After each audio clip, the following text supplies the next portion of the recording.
En direct sur TVS et pour 30 minutes d'information, bienvenue à ce journal. Hors sommaire de cette édition d'information, le syndicat national des enseignants-chercheurs, section Université Omar Bongo, a effectué sa rentrée syndicale ce matin. Il a exigé les meilleures conditions de travail et d'écolage au sein de ce temple du savoir. Vous aurez les détails tout à l'heure avec Ephraim Biyokedzo. Et par ailleurs, malgré l'arrivée d'un nouveau directeur général à la tête de l'entreprise, le syndicat de la Sogatra, Société gabonaise de transport, entend poursuivre son mouvement de grève déclenché il y a quelques mois. Vous aurez les détails tout à l'heure avec le président et le secrétaire général du dit syndicat. Rebonsoir, merci de votre édition d'information du soir et de votre confiance sans cesse renouvelée à celle-ci. Nous démarrons ce journal avec des voix qui s'élèvent depuis l'instauration de la taxe sur la redevance cinématographique et audiovisuelle en République gabonaise. Les consommateurs se disent indignés suite à l'instauration de cette taxe aux allures, disent-ils, d'escroquerie. Ephraim Biyokedzo. La nouvelle taxe sur la redevance audiovisuelle et cinématographique applicable au Gabon, instaurée par l'État, commence à faire un effet boule de neige après la saisine de Jean-Gaspard Doutomayi du reste consommateur. Son courrier de contestation aura bel et bien été transmis à certains opérateurs économiques, y compris la Direction générale de la concurrence et de la consommation, qui jusque-là est restée muette sur la question, elle qui est censée défendre le droit des consommateurs.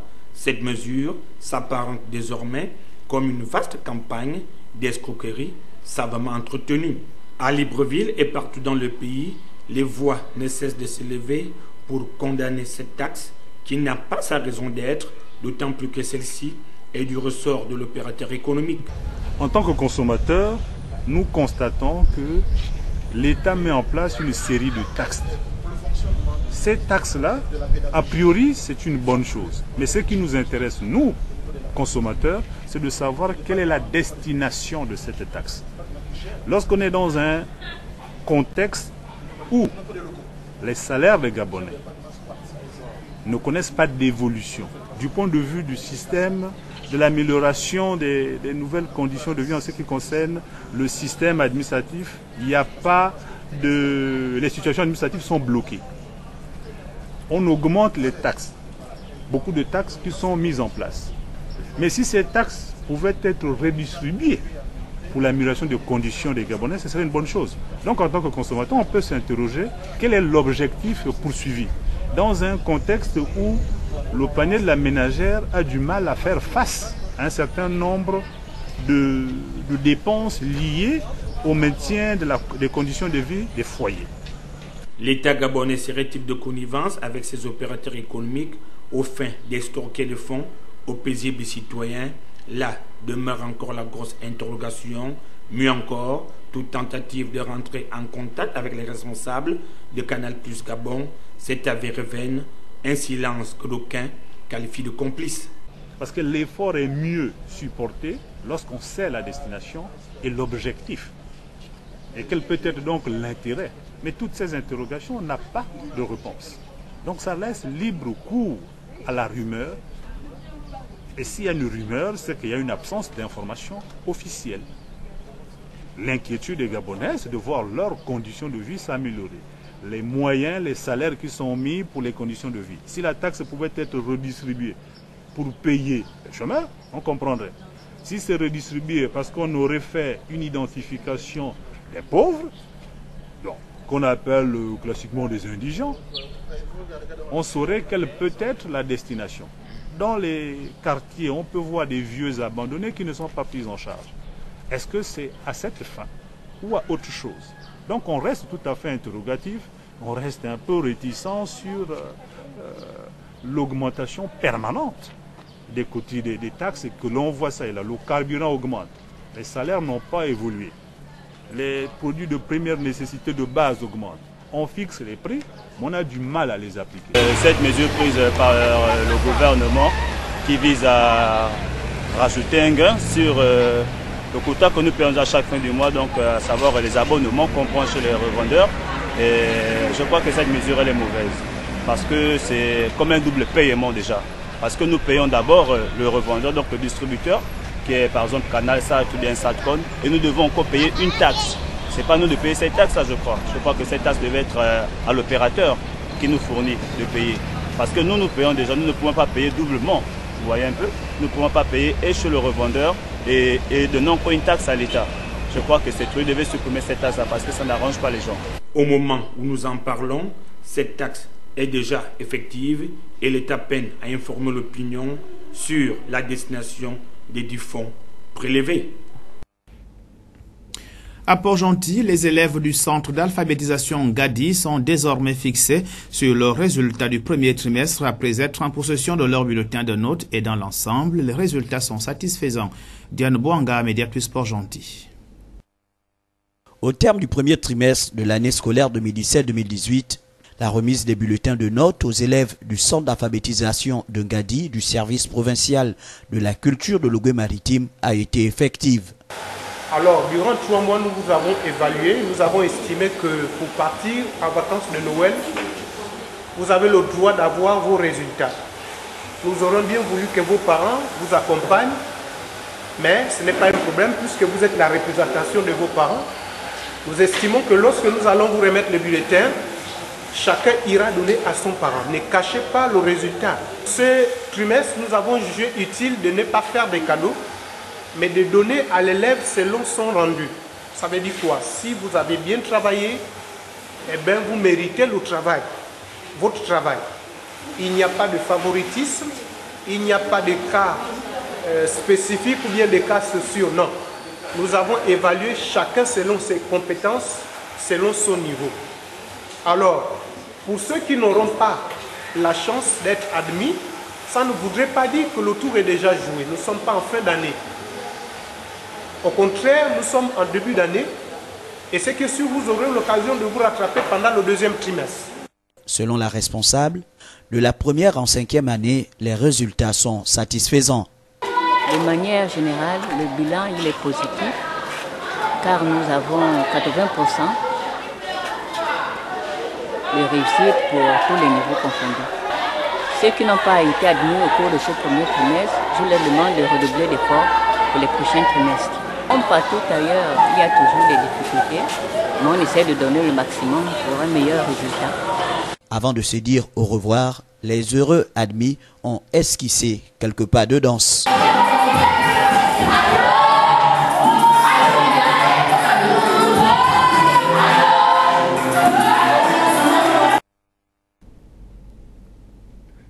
Face au phénomène de la délinquance juvénile qui prend des proportions inquiétantes à travers le pays, l'association sportive Vent Nouveau a décidé de venir en aide au CRS du Parc à Port-Gentil. Cet établissement a été plusieurs fois confronté aux problèmes d'insécurité. Iriel Nancy Berkouna, Diane Boanga, Média Plus.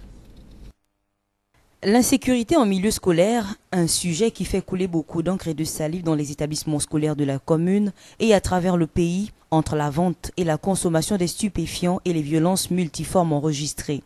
Pour lutter contre ce phénomène au CS du Parc, où plusieurs incidents se sont produits, l'association sportive Vent Nouveau, qui est un mouvement de jeunes judokas, a décidé de venir en appui aux surveillants, dont le ratio est très faible à comparer au nombre d'apprenants. C'est d'abord dû à certains problèmes que nous avons remarqués dans notre pays, le Gabon. Les enfants qui prennent des kobolos, les enfants qui se droguent en général, les enfants qui se battent avec des objets,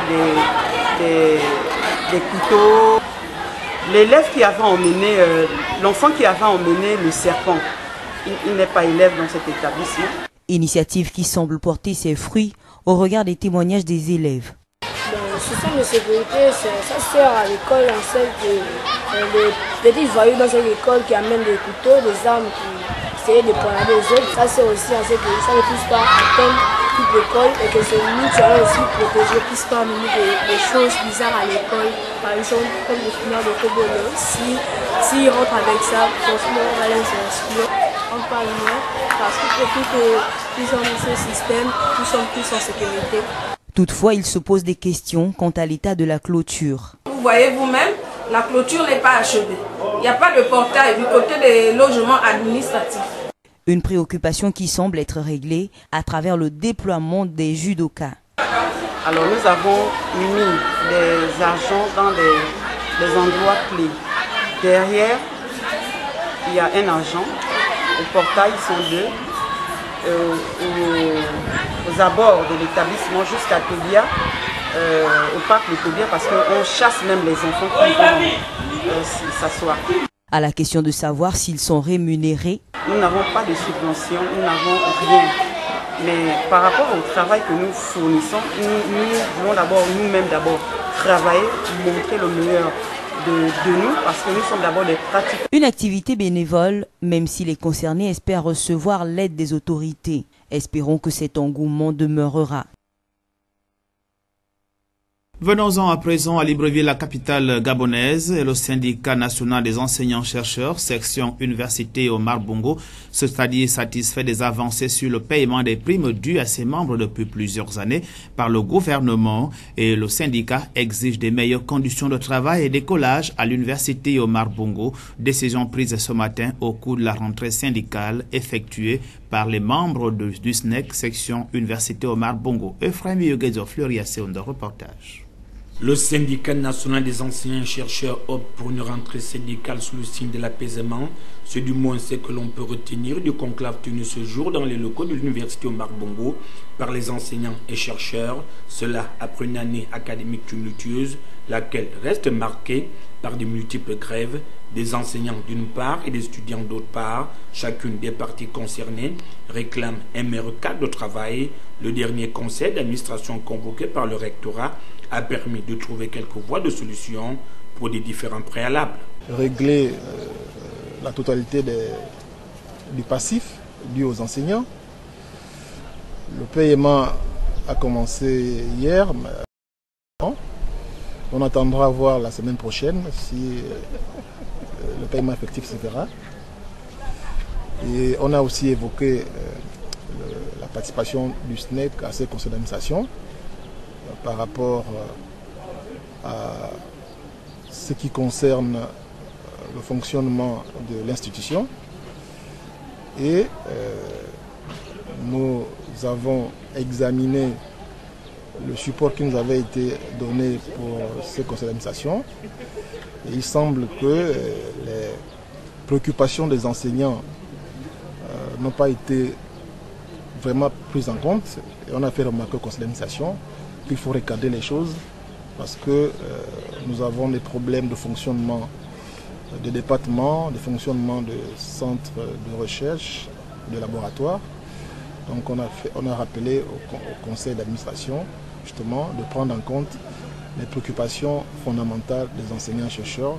À ce qui semble, certaines structures d'accueil de cette institution sont vieillissantes et exigent une cure de jouvence. D'autres, en revanche, bien que tout fraîchement sortis de terre, mais connaissent une pollution due au matériel utilisé lors de la construction. Du point de vue des structures de l'UOB, d'accord, parce que je prends l'exemple des niveaux licences dans les bâtiments préfabriqués, il n'y a ni table-banc, tout a été dévalisé puisqu'il y a un problème de sécurité.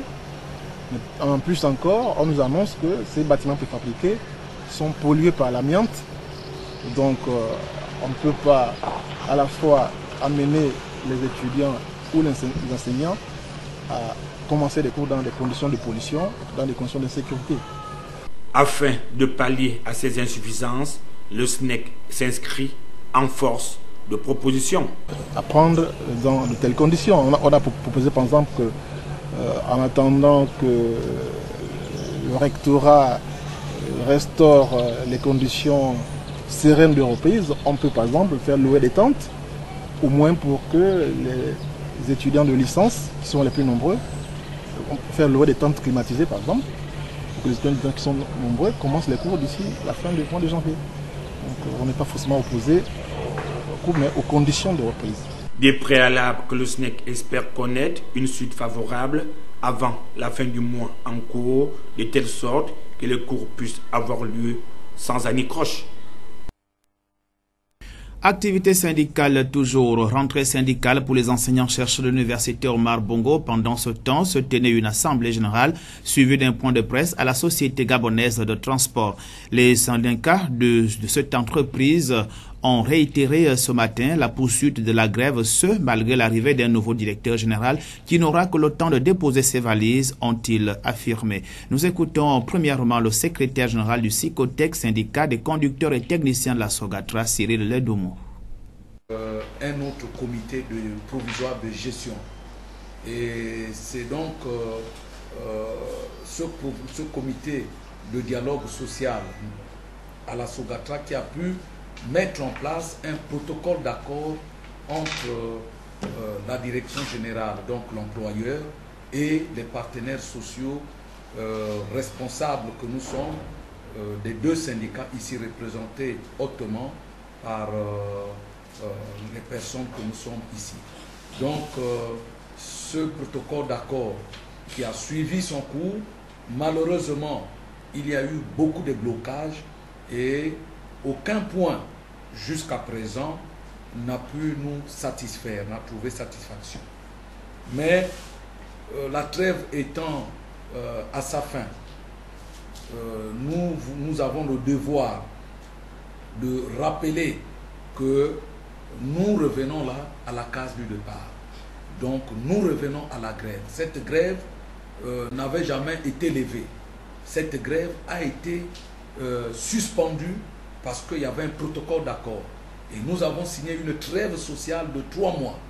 Aujourd'hui, nous sommes le 12. Donc cette trêve vient de prendre fin parce que elle a commencé depuis le 12-10e mois 2017. Aujourd'hui, nous sommes le 12 premier mois 2018. Mais, comme vous le savez, nous le savons nous tous, que la société gabonaise de transport vient d'avoir un nouveau directeur. Donc, nous ne pouvons pas automatiquement fermer le portail. Nous attendons que le nouveau patron puisse prendre les choses en main, parce que ce comité provisoire de gestion qui a été mis en place prendra donc fin dès la passation de service. Et en ce moment-là, nous allons donc à nouveau voir avec le nouveau patron de la SOGATRA, notre directeur général, pour qu'ensemble, nous puissions nous accorder sur les points qui n'ont pas pu trouver satisfaction. Donc, c'est pour dire à l'opinion que SOGATRA va continuer à exercer, va continuer à travailler, mais toutefois, nous laissons ce petit temps au directeur général de pouvoir rentrer à la maison. Parce que lorsque le papa arrive, aussitôt il est arrivé, on ne peut pas vraiment l'accabler. On va lui laisser le temps de déposer la gibecière et nous croyons que dans sa gibecière, il y a forcément un peu la cola qu'il pourra donner à ses enfants. Tout en évoquant les raisons du maintien de la grève, le président du syndicat des conducteurs et techniciens de la SOGATRA interpelle le directeur général entrant et le chef de l'État à tout mettre en œuvre pour le bon fonctionnement de la société gabonaise des transports. Saturnin et Binga. Messieurs et dames, aujourd'hui, le 12 janvier 2018, la trêve sociale que nous avions signée à la SOGATRA a pris fin, c'est-à-dire la grève est rebondie. Nous avons sur notre table les 4 mois de salaire impayés. Pourquoi? Tout simplement, la subvention n'est pas versée. Pendant notre trêve sociale, il y avait 4 points que le comité de gestion provisoire devrait faire en sorte que ces points puissent être réglés. Au moment où nous vous parlons, aucun point n'a été résolu. Et la trêve sociale a pris fin. Automatiquement, nous remettons notre grève. Maintenant, au vu des efforts faits par le président de la République, Son Excellence Ali Bongo Ondimba, nous réfléchissons en ce jour. Parce que vous et nous, vous savez très bien qu'il y a 300 bus garés à la démocratie. nous osons croire que ce sont les bus de la Sogatra. Avec l'arrivée du nouveau directeur général, ces bus vont être déployés du côté de la Sogatra. Et nous avions décidé, en syndicat responsable, de ne pas fermer la porte à notre nouveau directeur qui arrive. La porte est grandement ouverte pour notre nouveau directeur. Et lui qui arrive, il sait qu'il y a des problèmes au niveau de la Sogatra. Les problèmes qui sont à la Sogatra sont multiples. Mais le pineux problème, c'est le problème des salaires. Quand il arrive, nous sommes sûrs et certains que le Premier ministre lui a donné des armes, que le président de la République lui a donné des armes pour venir combattre tous ceux qui font la mauvaise gestion de cette entreprise. Et nous demandons tout simplement au président de la République que nous sommes là, nous supportons sa politique. Tous les agents de la Sogatra ont profité pour cette occasion de lui souhaiter les vœux et des meilleurs pour 2018. Nous vous remercions. Pour boucler cette activité syndicale, les syndicats affiliés à la Confédération des syndicats, la Confédération gabonaise des travailleurs du Gabon, sont entrés en grève depuis le 10 janvier dernier, une grève dite de solidarité. Les licenciements complaisants et la mise au chômage des agents de Bouygues Énergie en sont les motivations. Marielle Ekom. On va ressaisir de manière administrative qu'on règle le problème de Bouygues. Régler le problème de Bouygues, c'est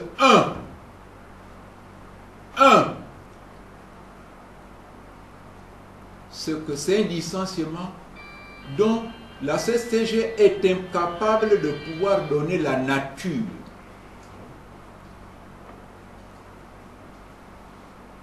Et le pouvoir public, qui est Bouygues, a exercé des fonctions sur le territoire national, le seul défenseur de ce territoire national n'est autre que le pouvoir public. Que le pouvoir public réponde d'abord aux besoins des travailleurs de Bouygues. Donc, en saisissant, l'Endoy qui gère ce pan doivent payer d'abord les toits qui peuvent revenir ou qui doivent revenir aux salariés de Bouygues, avant de parler de autre chose. Économie à présent, l'on note la baisse du prix, la baisse de la production du pétrole national en 2017, une baisse liée aux exigences de l'OPEP, Organisation des pays exportateurs de pétrole. Mais la hausse du baril du prix du pétrole devrait permettre d'atténuer les effets de cette baisse. Pierre Parfait Mbadikoumbe. 2017 a été une année particulièrement difficile sur le plan économique. Sur les 9 premiers mois, la production pétrolière nationale a enregistré une baisse significative de l'ordre de 7,7%, soit 7,96 millions de tonnes, pour 58,1 millions de barils, contre 8,6 millions de tonnes en 2016.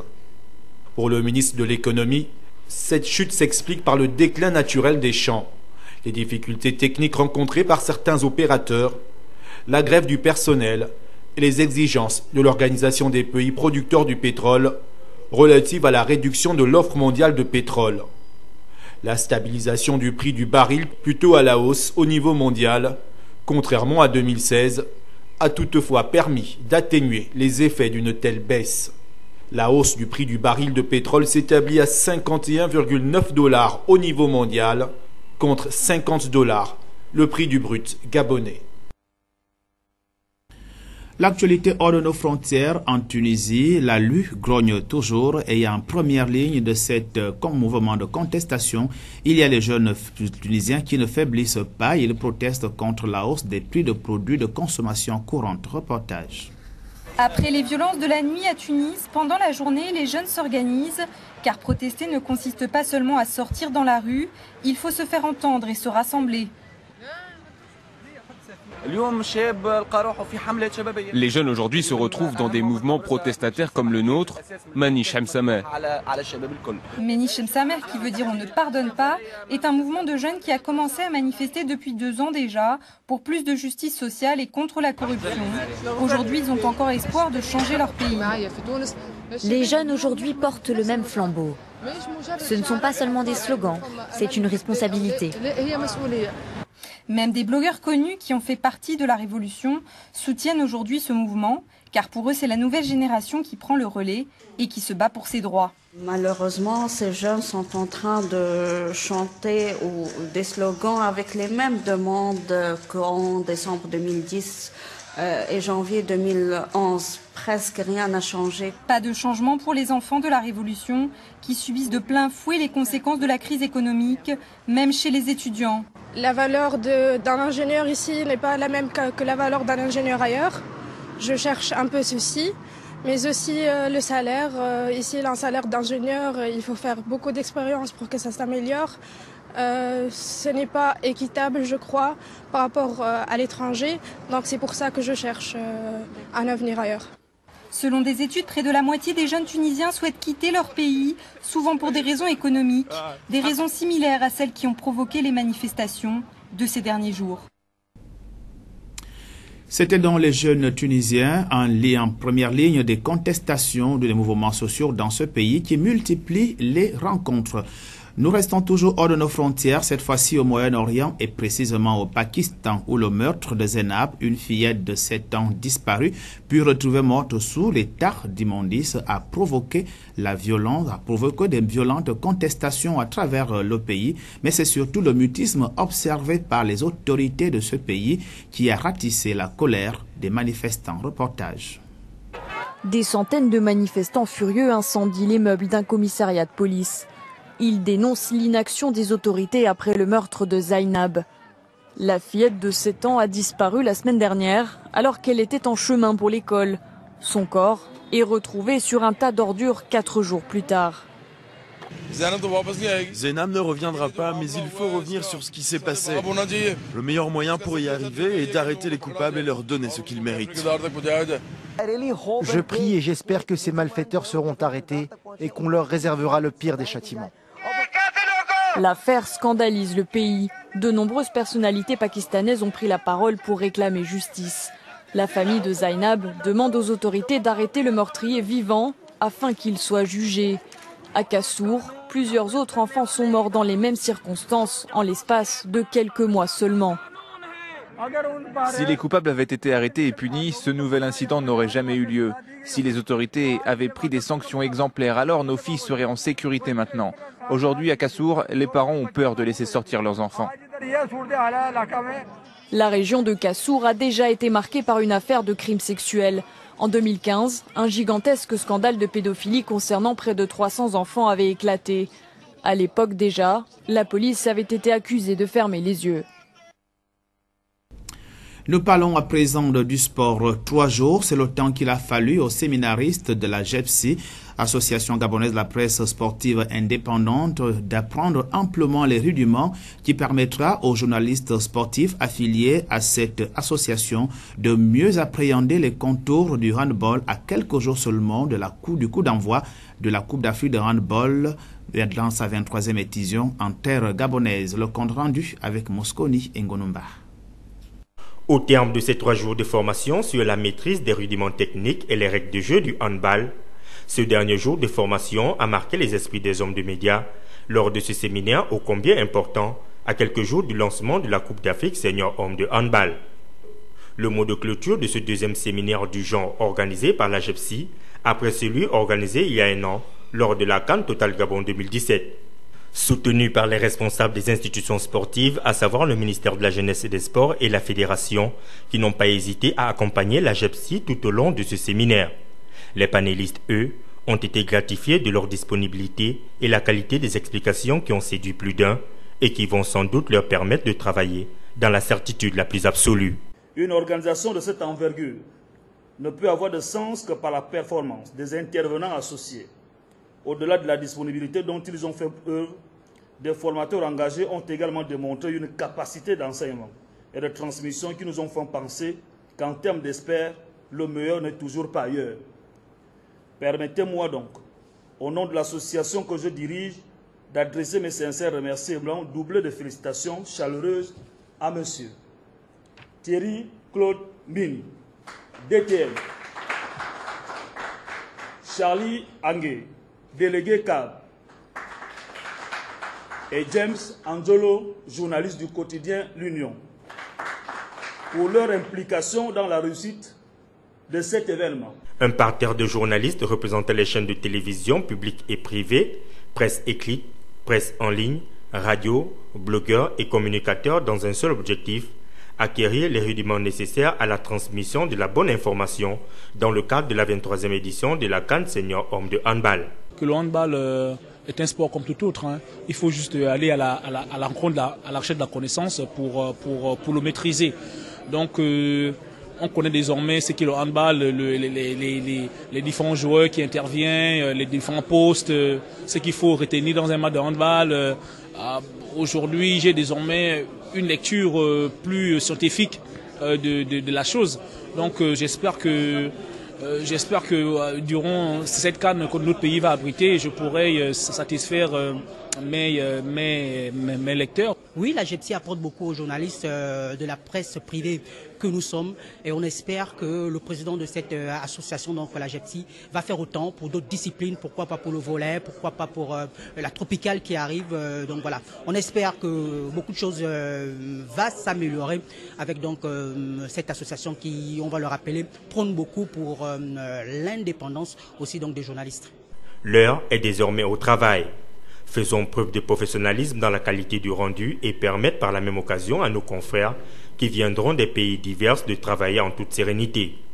Par la même occasion, le président s'est adressé aux AGEPSI en ces termes, je cite, « C'est le moment de restituer au handball ce qu'elle vous a donné au cours de ces 3 jours de formation pour améliorer la qualité des comptes rendus justes et précis, des reportages et commentaires qui marqueront l'esprit des téléspectateurs et lecteurs au grand bonheur du sport gabonais. » Fin de citation. Ce séminaire a donc permis aux journalistes sportifs affiliés à l'Association gabonaise de la presse sportive indépendante de mieux appréhender les contours et les questions du handball à quelques jours du lancement de la 23e édition de la Coupe d'Afrique de handball, ici même à Libreville, la capitale gabonaise. Et ce séminaire, au regard du contenu sur les modules appris durant les 3 jours de séminaire, n'a pas laissé sans voix le directeur technique national Claude Mbini, qui est au micro de Mosconi Ngonomba. J'avoue que j'avais des doutes en venant. Je me demandais bien comment ça allait se faire avec des journalistes pour faire découvrir notre discipline. Mais en venant, bien entendu, le premier contact m'a rassuré et m'a donné l'envie de me donner à fond. Généralement, quand on vient à dispenser des cours, ce sont les élèves qui montrent l'envie. Plus il y a l'envie, eh bien, l'enseignant s'ouvre et se livre jusqu'au bout. Donc, je veux simplement dire mon attitude, du moins notre attitude de formateur, l'envie de donner n'a été que la réponse du besoin qu'a présenté les séminaristes. Voilà pourquoi on sort de là avec une idée que ce que nous avons fait, nous allons recueillir en fait les fruits. Concernant les modules, il faut comprendre que la première journée, nous étions sur les règles de jeu et l'historique. Oui, l'historique pour faire dire à vos confrères et aux enfants qui veulent apprendre que le handball qui se joue aujourd'hui vient du football.